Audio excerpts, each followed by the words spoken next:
Oke, bertemu lagi di channel saya dan siang hari ini saya akan ngobrol-ngobrol dengan seorang difabel tunanetra atau kita sebutnya difabel netra begitu ya, mengenai apa yang mereka lakukan, mereka rasakan sepanjang wabah virus corona ini berlangsung atau COVID-19 dan saya buat video ini di minggu ketiga. Kita ingin mengetahui ya apakah mereka juga mendapatkan informasi yang lengkap mengenai keadaan ini atau kira-kira akses apa yang agak terganggu untuk mereka dan kemudian mereka juga kan ada yang punya pekerjaan ya, pekerjaan jasa atau apapun itu, apakah juga ini terganggu ya. Saya akan ngobrol-ngobrol ini dengan Mas Indra Rukmana, salah seorang difabel netra di Cirebon ya. Saya ingin langsung tanya-tanya dulu. Jadi memasuki minggu ketiga ini, apa yang paling dirasakan oleh teman-teman difabel ini? Dampak di minggu ketiga mungkin sangat dirasakan sekali, Mas. Kenapa? Karena di sini mungkin yang mengandalkan penghasilan harian, ya dia sudah berkurang ya simpanan keuangannya gitu. Terus anak-anak sekolah pun udah mulai bosan. Mereka ingin kembali sekolah dengan normal, dengan kondisi yang seperti biasanya gitu kan. Pengen bersosialisasi lagi lah intinya. Gitu. Oke, kemudian apakah teman-teman juga mendapatkan informasi mengenai wabah ini dan seberapa mudah ya teman-teman bisa mendapatkan informasinya? Informasi tentang COVID-19, alhamdulillah sih untuk informasi sudah jelas, berbagai macam media sudah menayangkan ya. Dari mulai televisi, radio, terus media online. Itu sudah jelas menginformasikan dari mulai pengertian COVID-19, gejalanya, itu kan, terus protokoler yang harus dilaksanakan, itu harus seperti apa sudah. Itu untuk kategori yang pelajar. Kalau untuk kategori yang luar pelajar, mungkin mereka yang tahu ketika COVID-19 itu ya sebuah virus yang membahayakan gitu. Karena banyak info-info hoax yang beredar di grup-grup WhatsApp ataupun di media sosial lainnya. Tapi ya itu, kita sendiri di organisasi di Ikatan Tunanetra Muslim Indonesia tetap menghimbau kepada teman-teman difabel netra khususnya untuk mencari informasi seputar corona itu dari media-media yang terpercaya seperti media televisi, radio, media online yang sudah terpercaya lah gitu tentunya. Oke, jadi walaupun teman-teman mohon maaf mungkin memiliki keterbatasan tapi tidak terbatas untuk mendapatkan akses informasi ya Mas Indra ya. Nah sebenarnya memasuki minggu ketiga ini atau mungkin dari awal-awal itu sudah mulai merasakan ada pembatasan gak sih? Kan memang ini kayak misalnya ada karantina lokal, karantina wilayah dan seterusnya ya.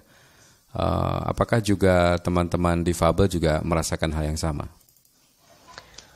Pembatasan untuk di wilayah Cirebon Timur sendiri Mas Rizal masih aman sebetulnya, nggak terlalu seperti di wilayah Cirebon Barat gitu. Terus wilayah utaranya kan Kedawung, Pleret, Gunung Jati, nah itu lebih kerasa banget gitu loh. Jadi kita teman-teman difabel itu nggak bisa kemana-mana. Paling kalaupun mau pergi kemana-mana ya harus dengan orang-orang terdekat lah, orang-orang rumah yang ada yang nganter gitu. Kita yakini belum ada gejala baik itu masuk kategori ODP gitu kan, minimal ODP lah. Kalau PDP udah pasti akan dibawa ke rumah sakit gitu.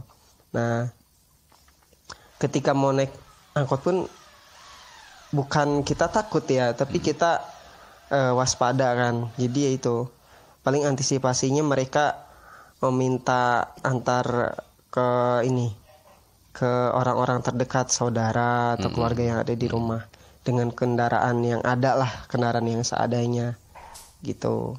Untuk ke ininya sendiri seperti mencari kebutuhan pokok ke pasar, mungkin kita nitip, ada sebagian ibu-ibu rumah tangga yang sudah kehabisan bahan pokok, mereka nitip ke tetangganya untuk membeli ke pasar atau ke minimarket gitu. Kalau untuk yang lainnya sih kayak ke pusat kesehatan. Indra di awal minggu ini tanggap bencana corona di Puskesmas Talun, itu alhamdulillah tidak ada pembatasan yang terlalu gimana gitu. Paling suasananya ya tadinya banyak pasien yang berkunjung ke Puskesmas Talun, pas waktu itu lagi agak sepi, jadi cepat dilayani oleh pihak puskesmas itu sendiri. Dan ini untuk di tempat ibadahnya sendiri, Mas Rizal, beberapa masjid, nggak semua sih kan di Kabupaten Cirebon, hanya di beberapa gitu.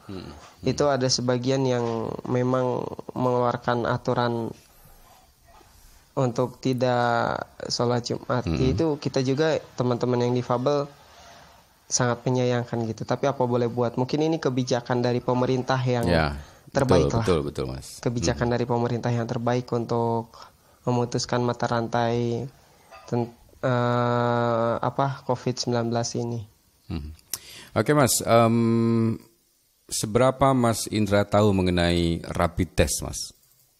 Justru di situ untuk mengetahui sebanyak mana sih, seakurat mungkin kan orang-orang yang terkena COVID-19 itu. Kalau sekarang ngandelin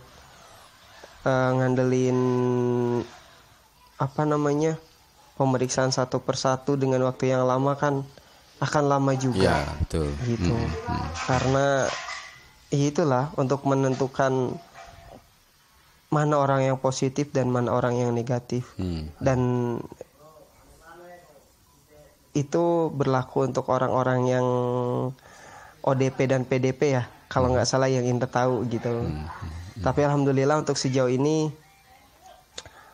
teman-teman difabel dari wilayah Cirebon Timur sampai Cirebon Barat, alhamdulillah aman ya, sehat semua. Alhamdulillah. Gitu. Oke.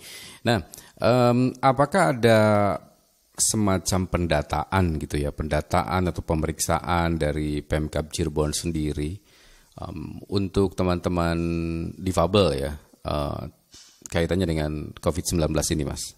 Untuk pendataan sendiri dari Dinas Kesehatan Kabupaten atau Puskesmas di tingkat kecamatan itu belum ada, Mas. Belum ada pemeriksaan secara dini gitu. Jadi ya itulah. Tapi beberapa hari yang lalu teman-teman banyak yang melaporkan hanya sekedar flu, batuk biasa gitu. Dan ya itu sih disarankan aja paling untuk banyak istirahat ya, minum. Itu yang terpenting. Kalau untuk suplemen, vitamin kayak gitu kita jujur sangat sulit sekali, Mas. Cari di apotek manapun itu sangat sulit lah. Itu kan padahal yang mendasar sekali gitu untuk menjaga imun tubuh. Oke. Nah, kan ini harus belajar di rumah ya. Dari awal ada instruksi untuk kemudian belajar di rumah. Jadi apa nih yang paling terdampak buat teman-teman nih belajar di rumah ini? Karena belajar harus di rumah, buat kita yang difabel netra, Mas Rizal, karena kan belajar itu nggak cuma mendengar, nggak cuma mendengar. Nah, sebagai pengganti penglihatan kita adalah meraba langsung.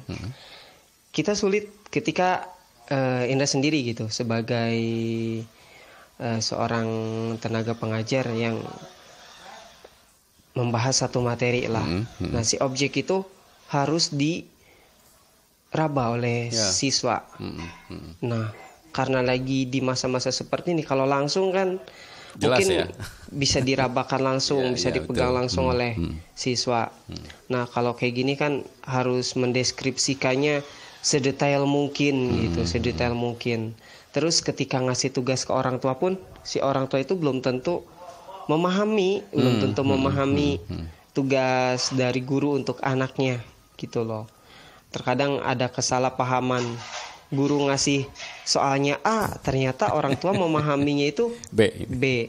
Nah, itu bagi para siswa yang tidak punya akses smartphone. Tapi kalau yang punya akses smartphone, mungkin siswa yang bersangkutan bisa tanya-tanya lebih jelas ke Indra langsung gitu tentang tugas yang diberikan, atau ke guru-guru yang lain sama seperti itu. Dan untuk teman-teman yang kuliah pun ya ada beberapa materi yang sama sih, intinya mereka perlu raba. Atau mungkin pertanyaan kalau di kelas langsung kan tatap muka, itu betul. nggak dibatas pertanyaannya. Kalau di kelas online kan hanya 3 penanya saja. Itu sih hambatannya. Terus sama jaringan, kalau di kelas online itu sama jaringan yang kurang Kadang-kadang bagus ya, kadang-kadang stabil. enggak. Itu yang menghambat, yang menghambat kita dalam proses kegiatan belajar mengajar. Oke. Nah, bagaimana dengan teman-teman yang punya usaha, Mas Indra? Kan juga ada yang punya usaha jasa dan seterusnya. Kabar mereka gimana, Mas, sekarang? Untuk kabar teman-teman difabel sendiri, khususnya difabel netra, dari awal sampai sekarang, alhamdulillah sehat, Mas Rizal. Mudah-mudahan Sehat terus, tidak ada satupun yang terkena ODP. Amin. Kasihan sanak keluarga gitu. Makanya kita himbau untuk tetap di rumah kalau tidak terlalu penting-penting sekali, gitu kan. Baru kalau ada yang mendesak, ya seperlunya aja lah, sesuai himbauan dari pemerintah yang diberlakukan. Oh iya, ada yang tertinggal, Mas Rizal. Itu yang usaha teman-teman difabel ya.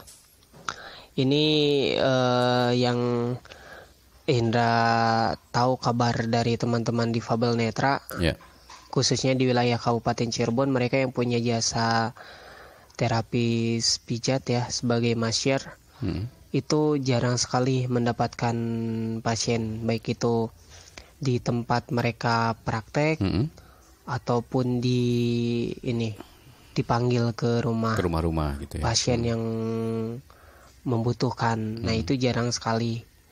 Makanya mereka banyak yang bukan mengeluh sih sebetulnya, tapi merasakan dampak sekali gitu. Apalagi mereka yang mengandalkan mendapatkan uang dari jasa terapis pijatnya itu Mas Rizal. Oke, Mas, terakhir Mas, ada ajakan nggak Mas dari Mas Indra untuk siapapun itu ya, untuk kita sama-sama memerangi wabah ini, Mas? Silahkan, Mas. Himbauan untuk memerangi COVID-19, jaga kebersihan, terutama hindari kontak langsung ketika ada di luar rumah. Lebih baik lakukan hal-hal yang bermanfaat selagi di rumah saja.